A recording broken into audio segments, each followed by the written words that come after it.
Welcome back to our class. Last class we discussed about the Kunen-Kruz oath, and after that incident, the Syrian Christians came out of the Roman Catholic dominion and they became independent and they consecrated their own bishop. They consecrated Archdeacon Thomas as their bishop with the name Mar Thoma I. But later, the Syrian Christians divided into several groups. After the first anger against the Roman Catholic school, some of the Syrian began to have doubts about what they have done.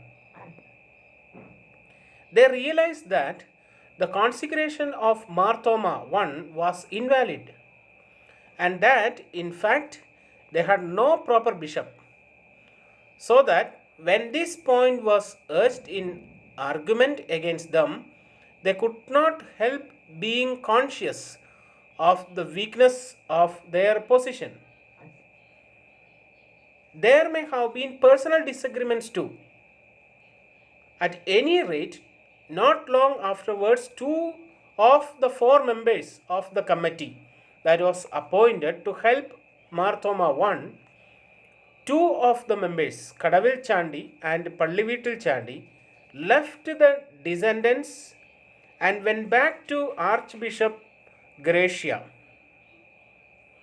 As it was evident that the Jesuits were unpopular among the Syrians, a proposal was made in 1655 that priests of a different order, the Carmelites, should be sent to Malabar.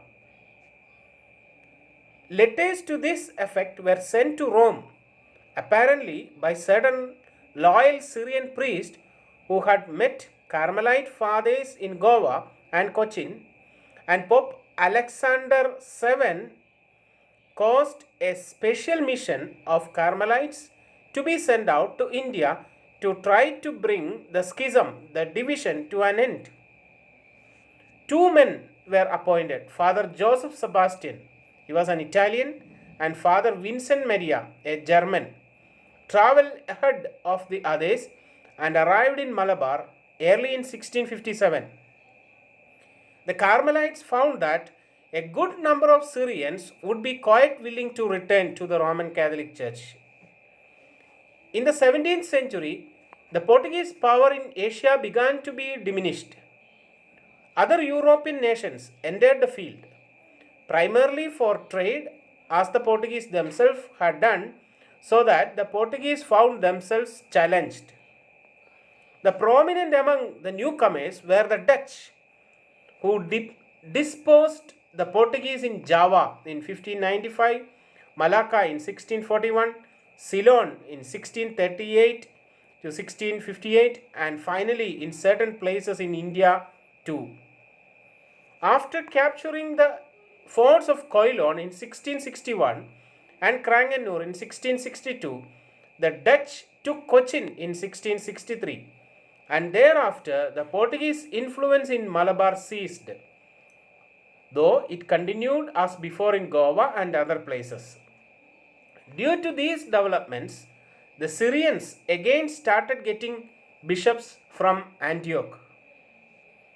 Thus, although the majority of the Syrians who revolted in 1653 at Kunen-Kruz went back to the Roman obedience to the Roman Catholic Church again, a minority persisted as a Jacobite church, and the division so created has remained ever since. Those who did not share in the revolt or having revolted afterwards returned became known as Palayankur or the Old Party.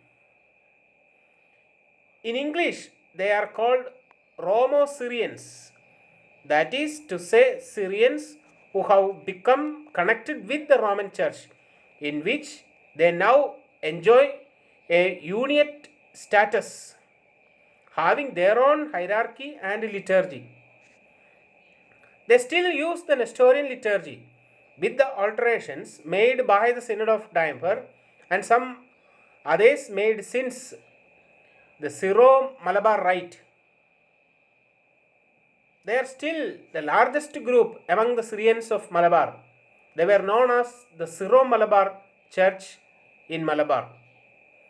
Those who remained separate after the revolt at Kunencruz and later started receiving Jacobite bishops became known as Puthenkur, means the new party. They also remain to the present day but not as a united body. Thank you.